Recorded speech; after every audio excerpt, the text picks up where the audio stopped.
அண்ணா வணக்கங்க. நீங்க கோயம்புத்தூராங்களா? அவன் கோயம்புத்தூர் தாங்கண்ணா. உங்களுக்கு கோயம்புத்தூர் மாப்பிள்ளை தெரியுங்களா? அப்படிங்களா? அதெல்லாம் இருக்குதுங்க.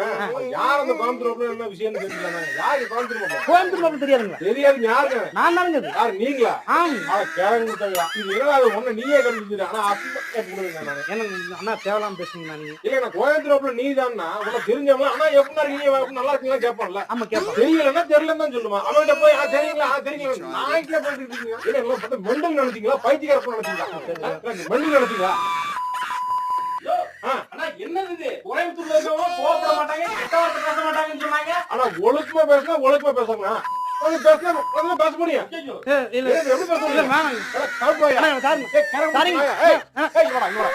எந்த ஊர் நீ? கோயம்புத்தூர் தானுங்க. எந்த ஊருண்ணா? கோயம்புத்தூர். எந்த ஊர் ஒழுங்கா சொல்றா? எந்த ஊர்? கோயம்புத்தூர் தானுங்க. ஆதார் கார்டு எடுத்து போல. அண்ணா இல்ல அண்ணா இல்லங்கண்ணா. அண்ணா இல்லங்கண்ணா. அண்ணா வரணுங்க. அண்ணா நான் வந்துறேங்க. ஐயோ கோயம்புத்தூரே கிடையாதுங்க. ஏன்னா கோயம்புத்தூர் இல்லங்க. கோயம்புத்தூர் மாப்பிள்ளை நேரடியாக தாக்கப்பட்டார்.